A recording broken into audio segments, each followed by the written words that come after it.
Alright, Shalom. First and foremost, call Halal Yamla, Yahweh, Ba'ashem, Yahweh Shai, Ba'ashem Harachak Wadash. Double honors to the apostles, the bishops, and the elders of Great Millstone who rule well, as well as teach well. And peace and salutation to the hopeful elect of the nation of Israel, scattered throughout the four corners of the earth. And the title of this video is going to be, It Will All Be Like a Dream. Okay? It will all be like a dream. And this is the book of Psalms, chapter 126, and I'm going to start from the top. It says, A Song of Degrees. When the Lord turned again the captivity of Zion, we were like them that dream. Okay? And that's what's happening here in these latter days. The Lord is Yahweh Ba'ashem Shai is turning back the captivity of his people, okay, namely the elect of his people, the remnant. Lord will not be of their number, okay, because we're at the end of Esau's rulership, okay, and from the late 60s, early 70s up until now in 2025, the Lord Yahweh Ba'ashem Shai has sent down the Holy Spirit upon his remnant, upon his elect here in these latter days, okay, for us to hear this word being preached throughout the four corners of the earth. All right, believe in his word, be built upon our most holy faith. Okay, understand the scriptures, understand prophecy, understand what the will of the Lord Yahweh Ba'ashem Shai is in these latter days. Understand what we need to do to to basically be an acceptable sacrifice to the Heavenly Father Yahweh through Yahweh Shai, under Yahweh Shai sacrifice, of course. Okay, and ultimately what we, the hopeful elect, have to do to be delivered out of this captivity. The Lord Yahweh Ba'ashem Shai has sent down the Holy Spirit to us, the hopeful elect, the remnant in these latter days. Okay, for us to be built up on our most holy faith through this word. Okay, and offer up our bodies living sacrifice and renew our minds. All right, and do the works that we would have to do in these latter days via the Holy Spirit to ultimately be delivered out of this captivity. Okay, and these things are major signs that the Lord is turning away our captivity or turning back our captivity. All right, and then of course not to mention the various signs in the heavens. Okay, different chariot sightings. All right, different blood moons and things like that happening in the heavens. Okay, various events and end time prophecies taking place throughout the earth, whether it be wildfires, earthquakes, okay, floods, wars and rumors of war, okay, uproars of the people. All right, and not to mention the Lord is slowly but surely, all right, putting these curses upon our enemies. All right, the curses that we're under right now as a nation, the nation of Israel. The Lord Yahweh Ba'ashem Shai is slowly but surely putting these curses upon our enemies, starting with Esau, Edom. Okay, when you go into Deuteronomy 28, one of the curses that the Lord put upon us is that we will basically be made a reproach throughout the earth. Well, now we see Esau, Edom, okay, starting with his elites, being made a reproach throughout the earth. Shameful spewing being upon his glory. All right, Esau's constantly in his elites, the elites of Esau, Edom, the powers that be that rule and govern this world. Okay, they're constantly being called out all throughout social media, all throughout TikTok. Which is why they want TikTok to be banned on the 19th of this month, January 2025. Okay, because TikTok is one of the the heaviest social media websites. That's where you have thousands and hundreds and thousands of people on TikTok, constantly calling out the elites and their agenda. Okay, anytime something happens in the earth, such as the wildfires that's going on out there in California, for example, all right, immediately people are getting on TikTok and different social media websites, okay, jumping all over it, okay, jumping over it, exposing whatever particular agenda is behind these types of events, and in some way, shape, or form linking it to the elites of Esau, Edom, the top banking families. Okay, because we know ultimately at the end of the day is these elites of Esau Edom that's behind a lot of these uh things happening in the earth. Okay, nothing happens by coincidence. All right, all these things are all by design. All right, by the elites of Esau Edom to go with their NWO agenda, and ultimately it's all by design of Yahweh Shemal Shai to fulfill prophecy, to fulfill His will. Okay, so Psalms 126 and 1 again, a song of degrees, when the Lord Yahweh Shemal Shai turned again the captivity of Zion, we were like them that dream. Okay, we were like them that dream. Because when it's all said and done, when Yahweh Shemal Shai delivers us, the hopeful elect of the nation of Israel, out of this captivity, out of the hands of Esau, Edom, and these heathen nations, wherever we're scattered at, throughout the four corners of the earth, you see, and gives us the victory over the beast in his image and his charagma, all right, and bring us into the new bodies, okay. It's all, when we look back at all the hell that we catch in this captivity, it's all going to feel like a dream, okay. It's all going to feel like, it just, went by like a breeze, just like when you have an actual dream at night, okay. You might have been sleeping, you might have slept for maybe 5, 6, 7, or maybe even 8 hours during the night, but when you have a dream while you're sleeping, that dream itself feels as if it only lasted maybe about 15 minutes, 20 minutes, 30 minutes. Okay, it goes by fairly quickly. All right, and when we enter into the kingdom of heaven, that's how all this hell and this captivity that we go through right now is going to feel in comparison to the kingdom of heaven. It's all going to feel like it just went by like a breeze, quickly, like a vapor. Okay, let's get real quick.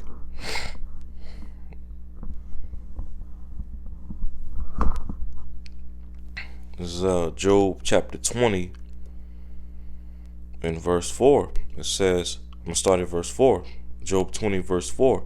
It says, knowest thou not this of old, since man was placed upon earth, that the triumphing of the wicked is short? Okay, Esau Edom knows that he had but a short time left. That's why he's getting ready to come down with great wrath, right? And it says, and the joy of the hypocrite but for a moment. Okay, verse 6. Though his excellency mount up to the heavens, and his head reach unto the clouds. Yeah, because that's the pride of Esau Edom. And his pride has deceived him at an all-time high here in the latter days. All because of what? Because he's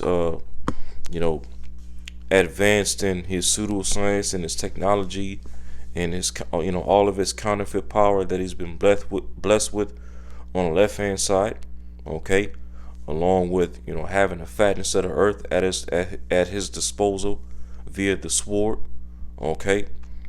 Esau, his head is in the clouds, like they say in the world, okay. His pride has reached at an all-time high, and like it says in Second Ezra, the 11th chapter, where it goes into the fourth beast. What basically the angel broke down to Ezra the understanding of the fourth beast. It says what? That it is proud times that have reached up to the heavens. Okay, all of Esau's proud times, that he's done in these latter days.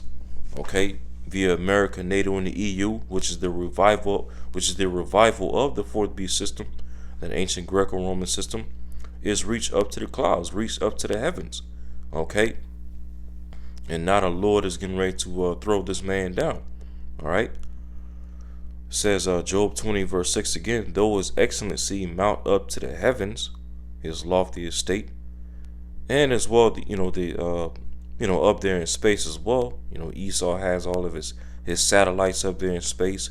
He even has a space force, a space military that he's going to use to physically fight against Yahushua and the angels upon the return of Yahushua, pursuant to Revelation 12. The war in heaven. Okay. As a matter of fact, I'll read verse 6 in the NLT, Job 20 and 6 in the NLT. Though the pride of the godless reach to the heavens, see that? And their heads touch the clouds. Okay. Verse 7 in the KJV, yet he shall perish forever like his own dung. They which have seen him shall say, where is he? Yeah. So that's how how much the Lord is going to take this man Esau Edom, the wicked, down upon the return of Yahushua. Okay? It's gonna come a point to where he's gonna perish like his own dung, which we know that's ultimately gonna happen after that first 1,000 years in the kingdom on a day of extermination, when we're going to fulfill Obadiah 1 and 18 on these Edomites after that first 1,000 years in the kingdom. Okay? And on the day of extermination, the physical seed line of Esau Edom is going to be put out of the earth so much to where, as it said at the latter part of verse 7 again, they which have seen him shall say, where is he? People are going to be going around looking for one single Edomite on the earth, and they shall find none. Okay, because the full seed line of Esau Edom after that first 1,000 years in the kingdom is going to be completely wiped out of the earth. Okay, verse 8, Job 20 verse 8, he shall fly away as a dream. See that? He shall fly away as a dream, and shall not be found. Yea, he shall be chased away as a vision of the night.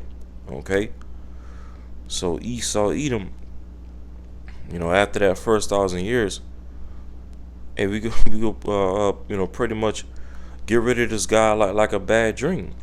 Okay, and hey, when Yahushua delivers us, the hopeful elect, out of the hands of Esau Edom and the rest of these heathen, is also going to be like a dream flying away. Okay, a vision chased in the night. All right, swiftly. Okay, it's going to be as if it's literally going to be as if we were in this captivity in Jacob's trouble, catching hell, being persecuted, and then next thing you know, in the twinkling of a night, we're going to be changed and delivered. Okay, and be into those new bodies, immortal, indestructible, incorruptible bodies. So it's literally going to be like a bad dream. Okay, let's go back to Psalms.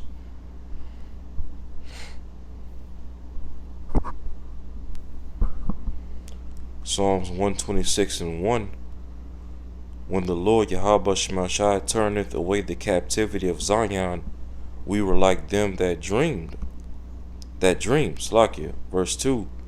Then was our mouth filled with laughter, and our tongue with singing. Then said they among the heathen, the Lord Yahweh Shemashai had done great things for them. Yeah, because after all of this hell, this captivity, persecution, Esau coming down with great wrath, which ultimately is going to lead to Yahushua delivering us out of this captivity. Hey, we're going to be laughing when it's all said and done. We're going to be in that chariot, okay, filled with laughter, filled with joy, okay, praising Yahweh Shema Shai. Like it says in Revelation, the Lord is going to wipe away our tears. Okay, former things are going to pass away. The former things being such as what?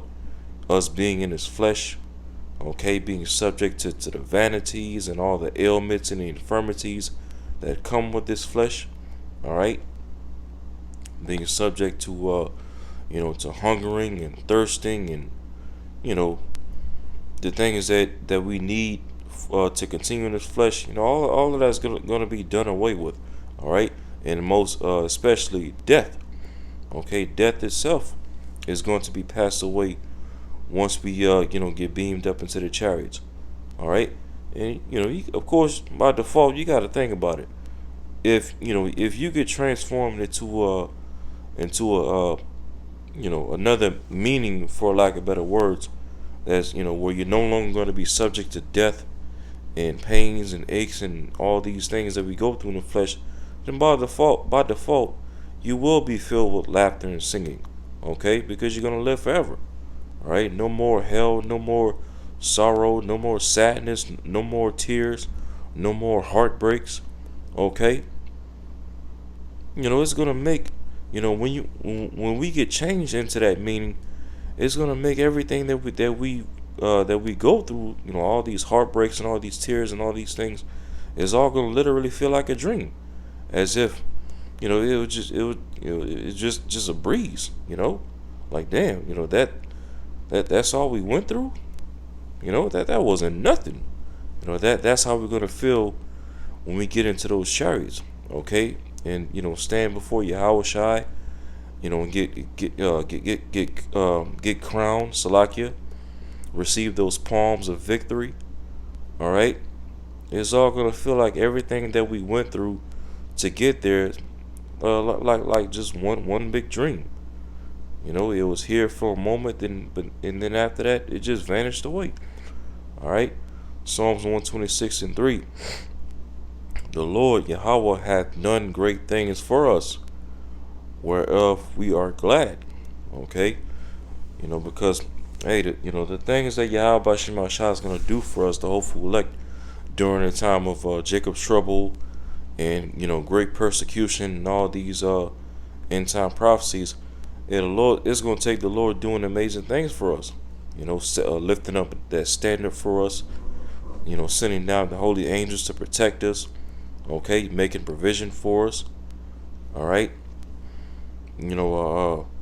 Just performing miracles for us. Just the Lord's gonna get in his bag for his elect. Okay, because just as Esau's gonna come with miracles on the left hand side, you best believe Yahweh Shema Shah is gonna come with even greater miracles on the right hand side, and the Lord's even gonna be performing miracles through certain of his elect.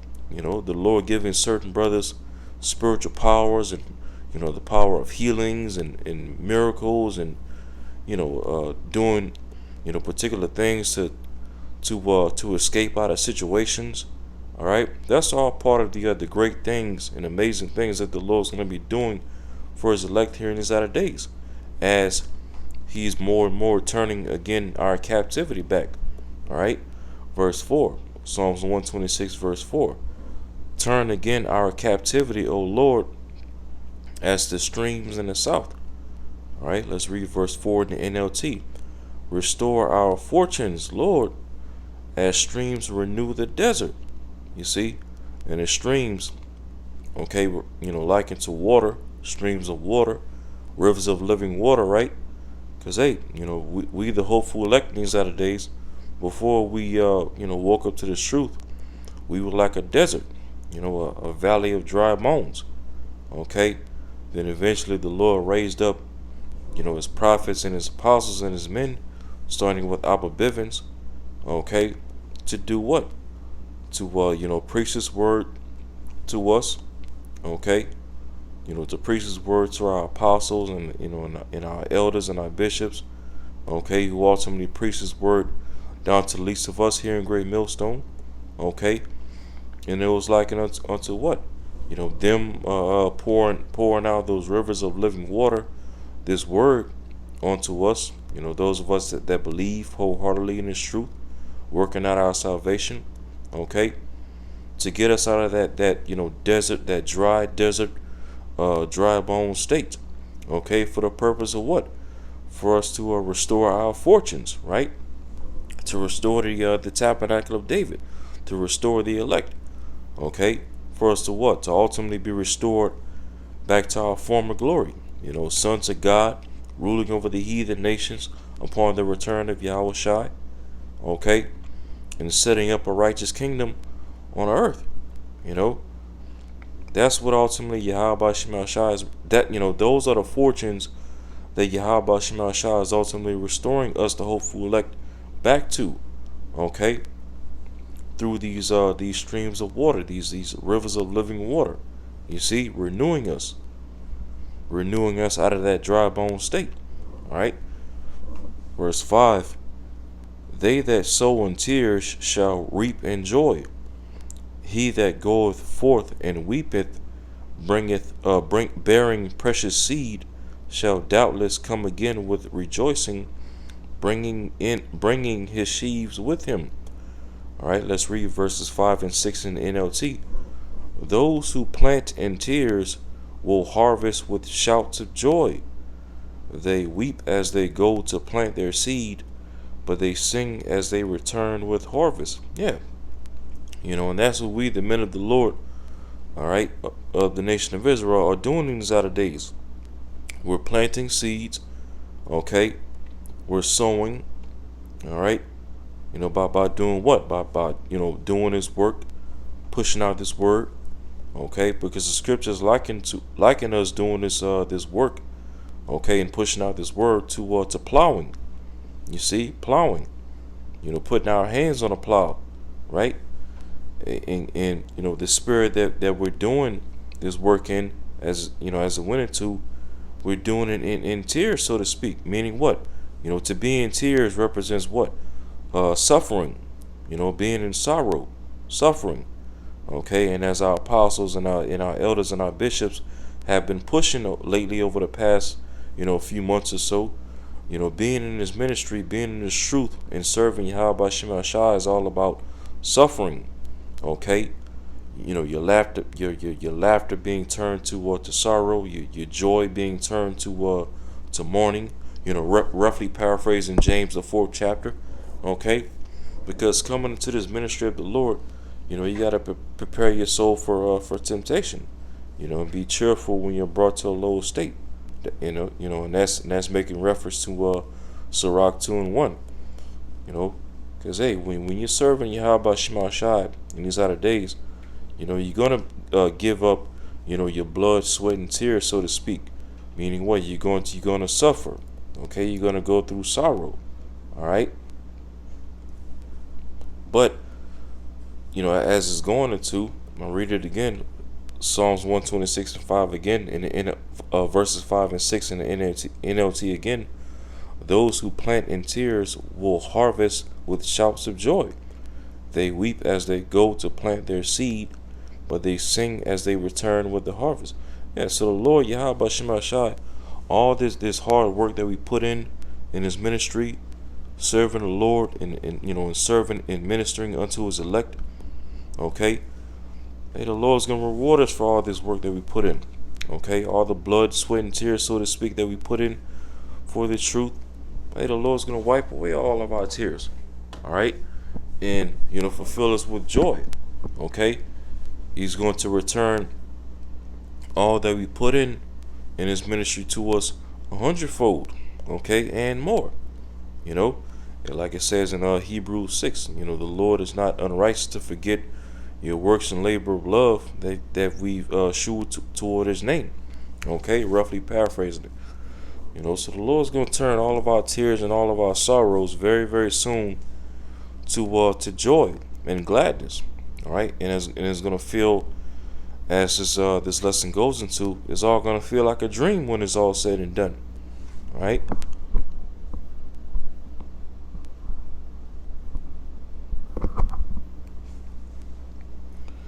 So 2 Corinthians 4 verse 17, for our light affliction, which is but for a moment, worketh for us a far more exceeding and eternal weight of glory. Okay, verse 17 in the NLT, for our present troubles are small and won't last very long, yet they produce for us a glory that vastly outweighs them and will last forever.